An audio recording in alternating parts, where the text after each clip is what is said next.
Good afternoon. I'm going to start with a brief announcement.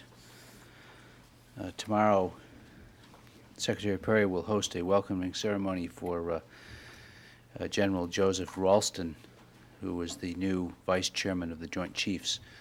General Ralston of the Air Force will actually take over officially this evening, but he will be welcomed tomorrow at Fort Myer at 2 p.m.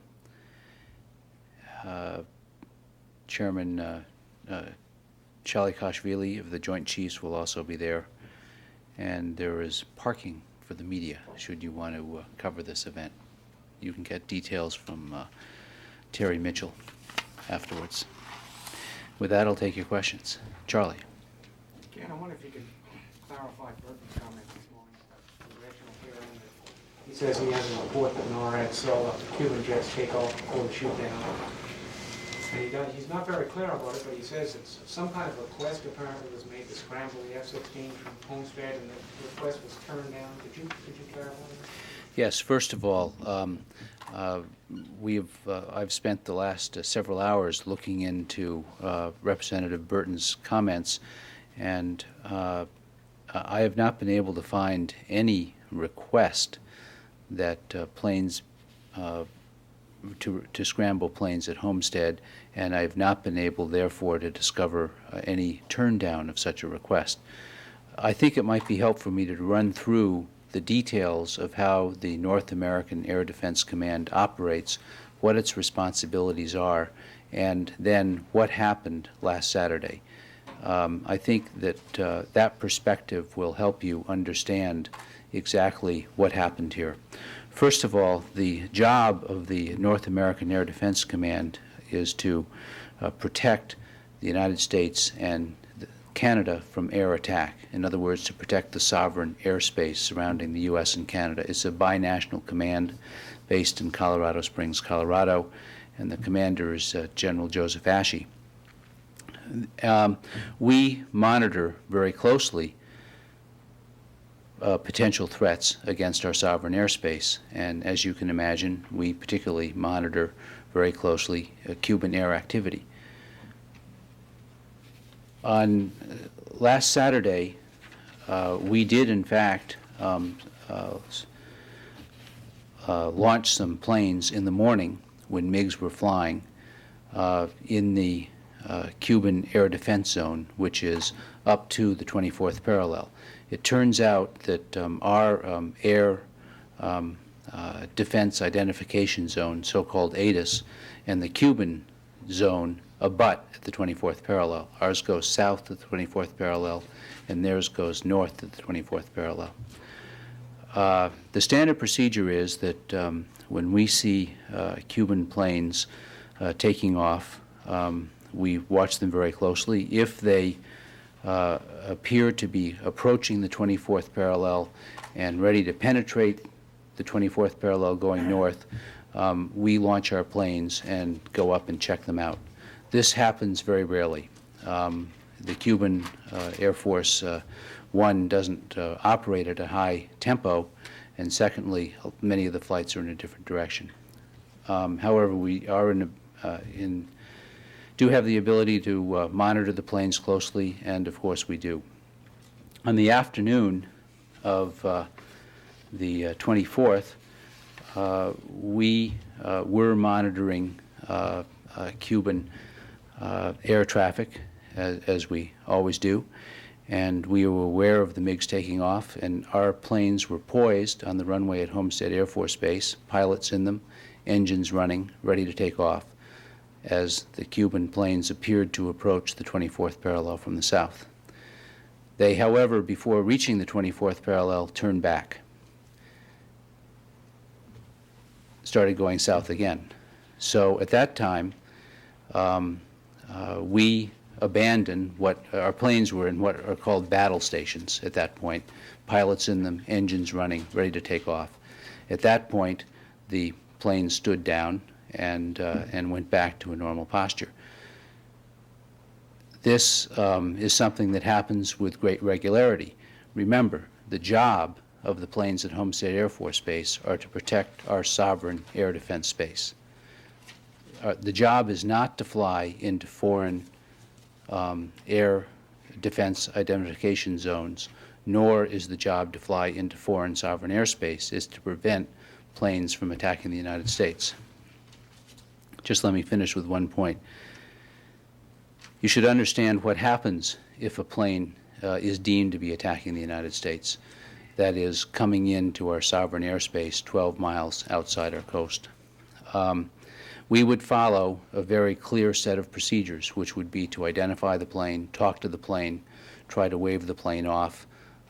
We would follow a number of non-hostile procedures to get the plane to turn around. Only if we deem the plane to be a threat to our security would we take hostile action against the plane. So we would have done what the Cubans should have done when they encountered planes close to their airspace, but still in international space. As the Cuban jets headed toward the 24th parallel, was that when they shot down the two planes, or did they turn back south again and then turn back north? I do not have a clear matchup of the radio transcripts that were released at the UN earlier this week and the radar positions at this time. Our belief is that the planes were heading south when they shot at the unarmed Cessnas. But the point is that the job of the NORAD planes is to protect our country from attack. It's not to go out and fly into foreign country. We do not escort American planes flying outside. We do not escort them at all. The job is a very simple job. It's to protect. It's like a guard trying to prevent a quarterback from sneaking through the line. These planes are to prevent attacks against our sovereign airspace. But Ken, at the same time that this radar picture is unfolding, somewhere, someplace in the U.S. government, someone is listening to these radio conversations of which we've been provided transcripts. So there is intelligence that exists at the same time that says those MiGs are up there looking to shoot down these planes.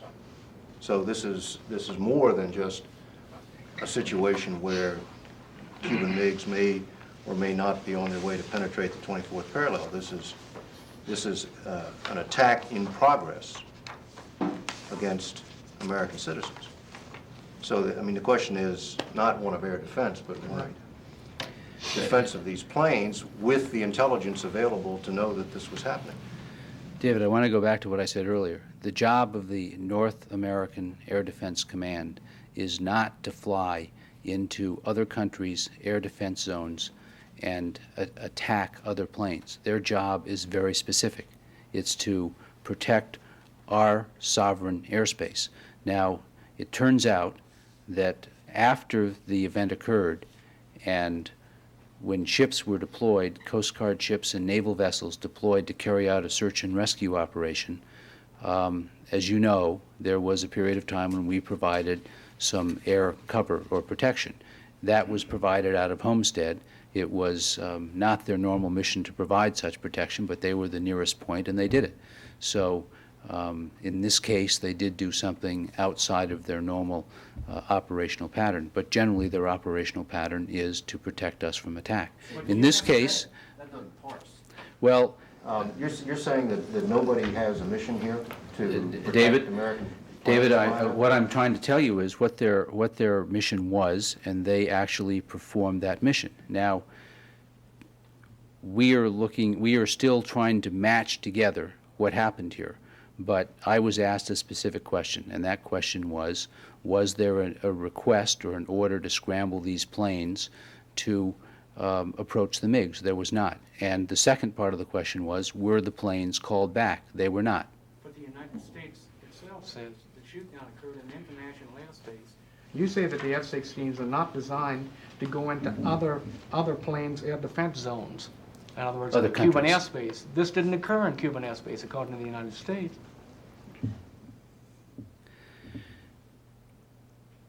military missions are clearly defined. This was an extraordinary event. We clearly did not expect that Cuba would violate international norms and international regulations in a cold-blooded murder of unarmed civilian airplanes. We did not expect that. We are not in the business of escorting civilian aircraft. We were not at this point escorting civilian aircraft. These planes were at Homestead Air Force Base, probably about 200 miles away from Cuba. They were ready to launch if necessary, if they felt that our airspace was going to be threatened. Our airspace, our continental U.S. airspace, was not threatened. Therefore, they stood down following their normal procedures. They did not, at Homestead Air Force Base, as far as we know, have any indication of what was going to happen to these unarmed civilian airplanes in an extraordinary and callous, brutal event. We have no indication that they were aware that this was going to happen. Now, we are checking the system to find out if they should have known, but we have no indication that at this stage that they knew. Do you know if that monitoring of the radio conversations occurred in real time, or if the transcripts we were given were reconstituted from a tape recording? I can't get into the circumstances under which that was produced. You said, let me just make sure I'm clear. Are you saying that military commanders did not know that at the time this was going on that this was an attack in progress? And if they had known, if there was a way to know that, would they still have been able to or been inclined to do anything to stop the attack? The mission of the North American Air Defense Command is very clear. It does not involve flying into international airspace or flying along the border of other countries' airspace to escort U.S. planes or to shoot down other planes. Missions can be changed, but it requires a command decision to change missions, and it requires information. I'm not saying what would have happened in this case. What I am telling you is that these planes were following their mission. It is a very serious event to fly into other countries' airspace. That's the issue here. I mean, the issue is following international rules designed to protect civilized commerce, and that didn't happen in Cuba's space. I'm just trying to get to just a practical question. You said they were about 200 miles away. I mean, practically speaking, assuming they even did know that this was an attack in progress, which I think you said they didn't know at the time. I was just trying to clarify that. But assuming they did know, would it have even been? Wouldn't the event have been over by the time U.S. planes, if those planes had taken off from their runway and flown there? Wouldn't the event have been over by the time they got there?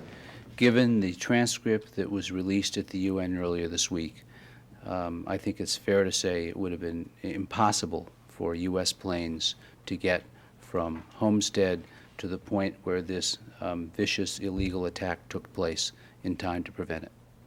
Can you say whether, you mentioned that it would take a command decision to change those rules. Is such a change being contemplated? I'm not saying that, I'm saying what I'm trying to explain to you, you people seem fixated on you seem to want me to say that we should go out and attack planes hundreds of miles away from our shore. I'm saying we are not doing that. We are a civilized country. We have very clear protective procedures. That's what NORAD planes do. They protect our country. They don't go out and attack other planes far away from our shores. I don't want you to say anything one way or the other. All I'm asking is any change in the mission profile being contemplated?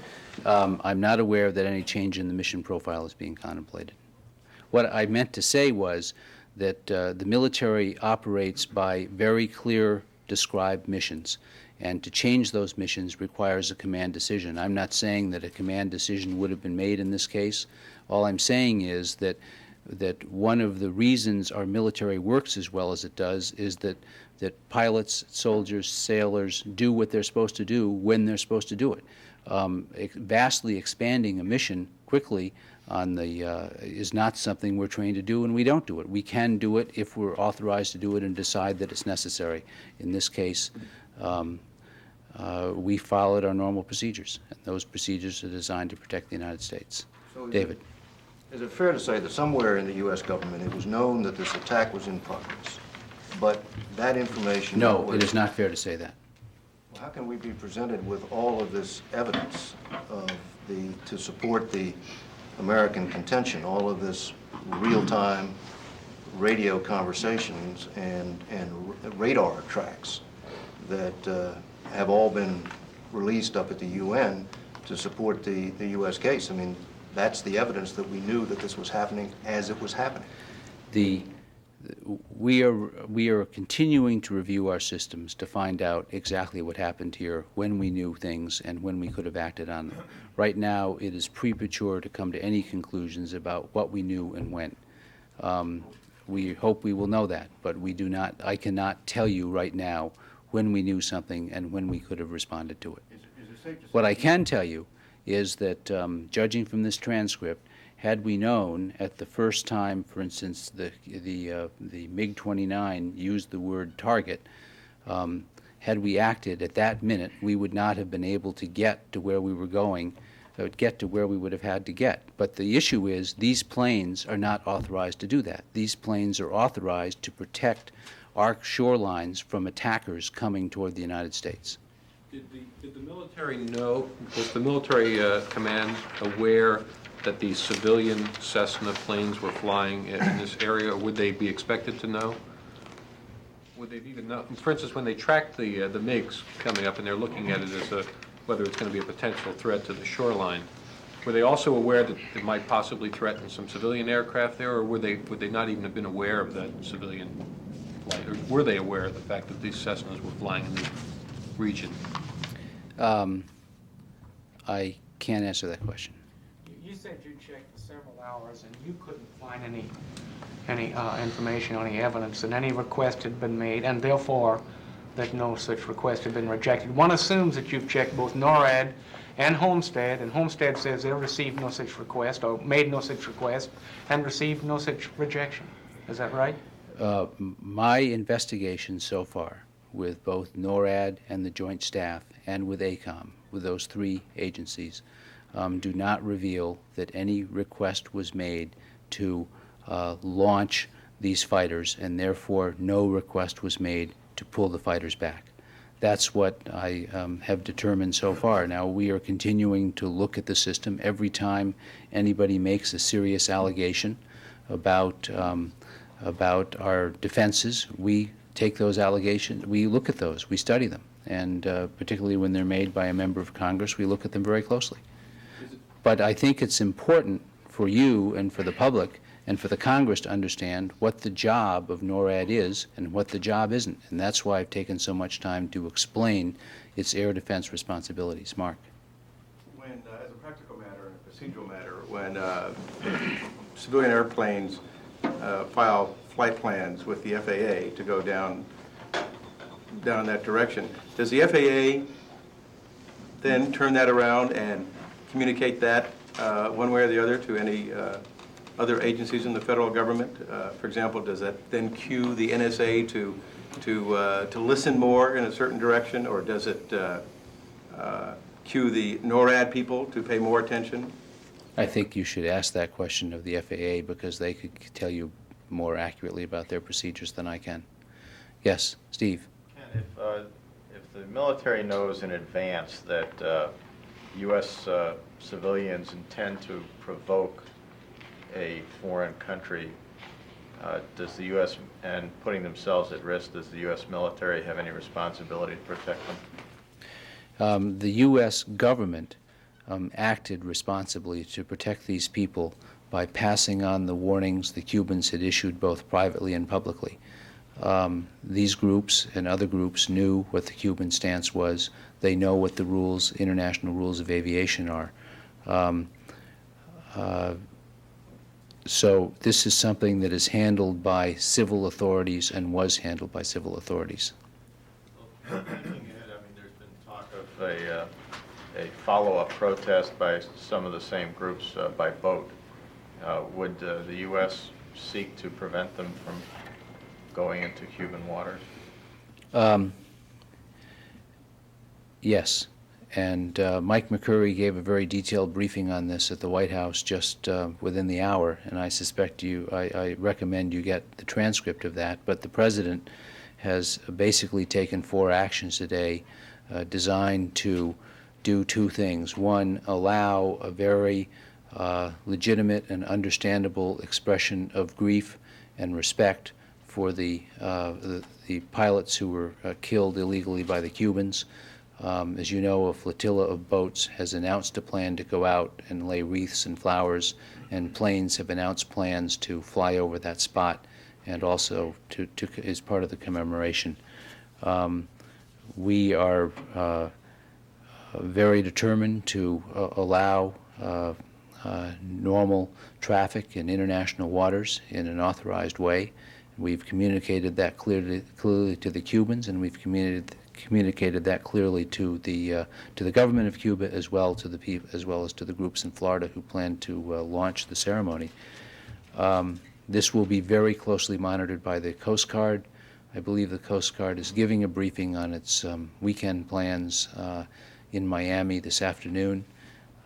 I suggest that you go to the Coast Guard and get from them details of how they will be monitoring this operation. Will U.S. military aircraft, like the F-16s, be on alert, on standby in case they're needed?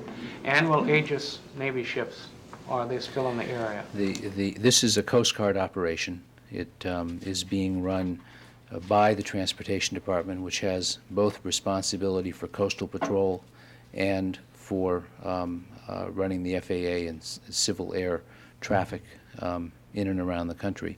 It has the main responsibility for this. We will provide very limited support. But it doesn't have the ability, if the Cubans come into international airspace and shoot down these planes and start shooting them, it doesn't have the ability to do anything about that. Will you be on standby in case you call? We do not anticipate that there will be a repeat of Saturday's tragedy. We believe that the American planes and vessels will work very hard to stay in authorized international airspace and follow normal rules, and we expect that the Cubans will also follow international rules. Again, you haven't answered the question, because you said that last week that there was no anticipation this would happen in the first place. There's more reason to believe that it might now. Will you be on standby for a call?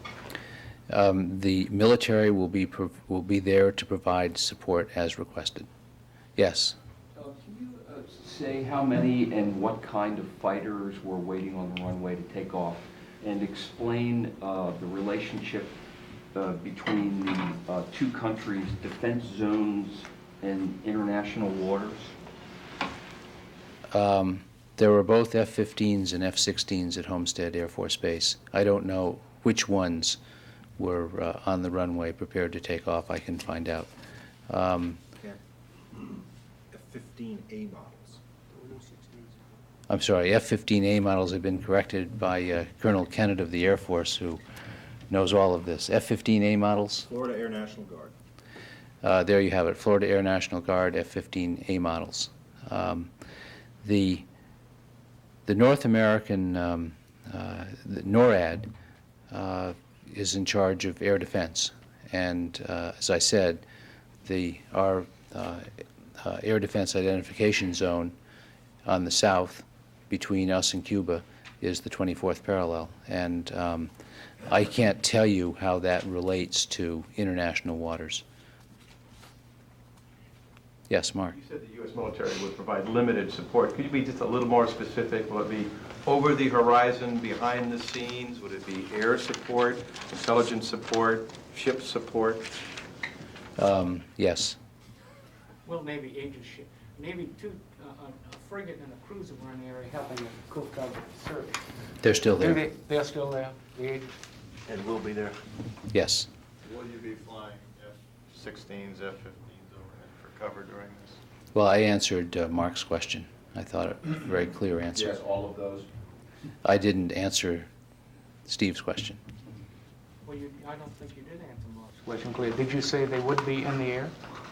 He didn't ask me that. All right, he did. Will they be in the air? Well, I've said all I'm going to say about what we're going to be doing. The support will be very limited.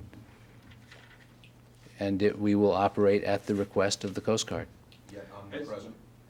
Yes. You said that we expected there would be no further trouble. Has the Cuban government given any indication, any assurance that there will not be any further mishap? Well, we're in the process of communicating with the Cuban government over this. I think you should talk to the State Department about their response, or the White House. I didn't mean the yes in response to your question.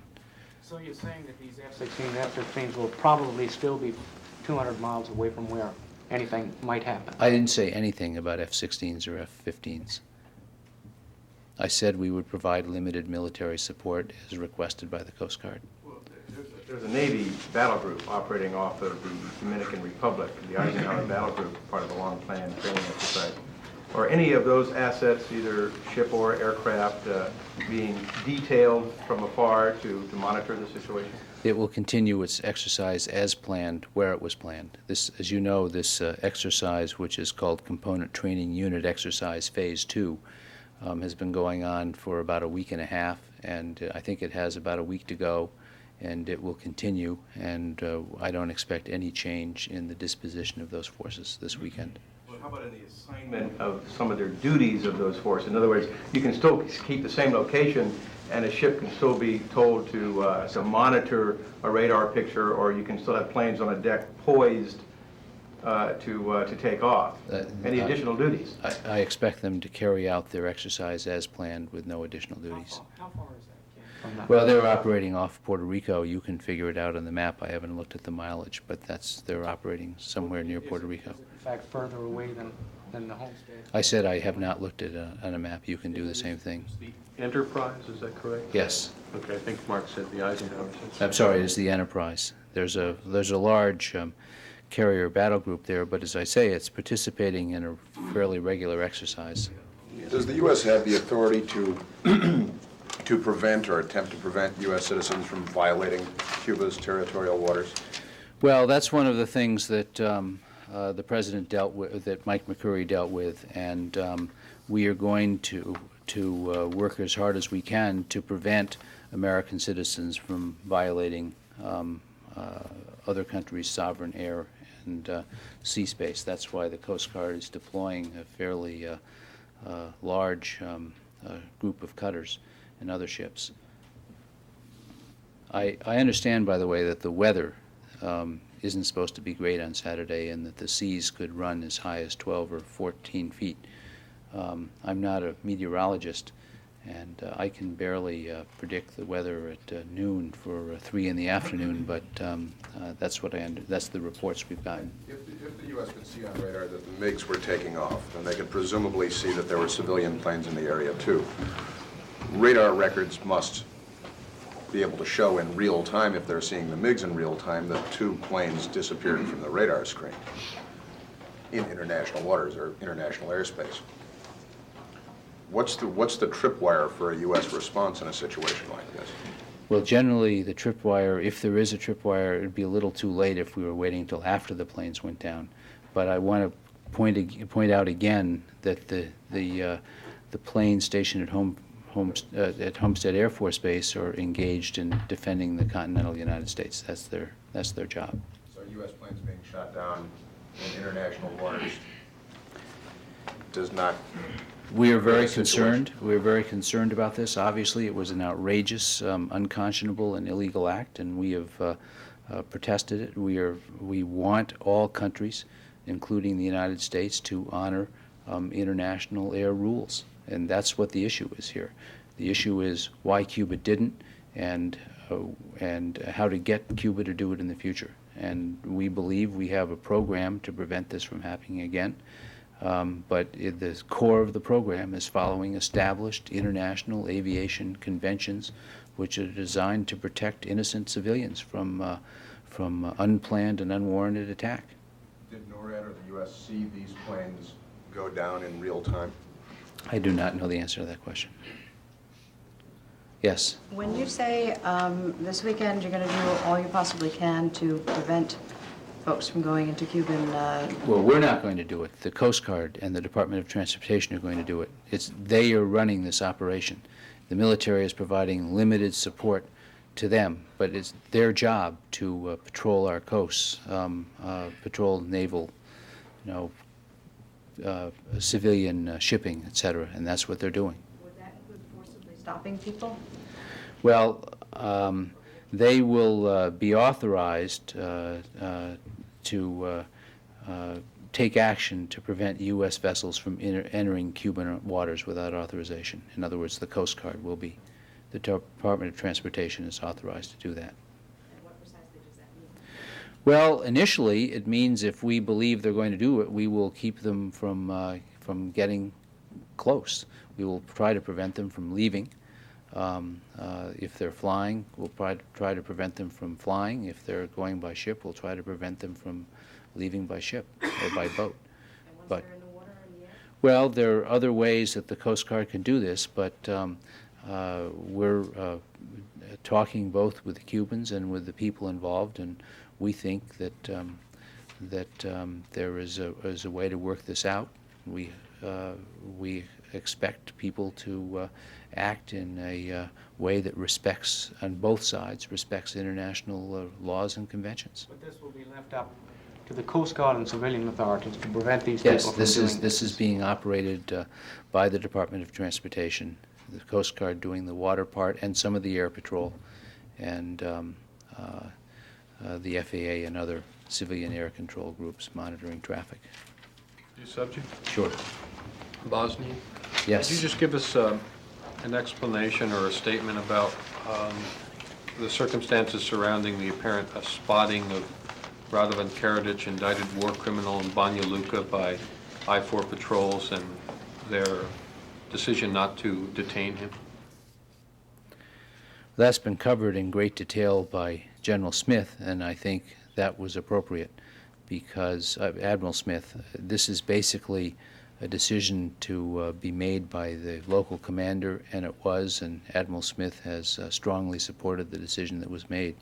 As I understand it, there were reports that Karadzic was in Banja Luka, and that there were also I-4 forces there. The I-4 forces decided not to try to detain Karadzic, who was an indicted war criminal, and they made that decision for two reasons. One, they felt that they were it was a relatively small I-4 contingent, and they felt it was too small to undertake to deal with the risk involved in trying to detain Karadzic. Secondly, they decided that it would pose too much of a threat to civilians. And on that basis, the local commander made the decision not to attempt to capture Karadzic, and Admiral Smith, as you know, has supported that and explained it. Again, one more revisit on the Cuban thing. You said that NORAD was aware of the Cuban jets headed north and that they turned around and headed south. Was NORAD also aware of the two civilian planes headed south toward Cuba at that time?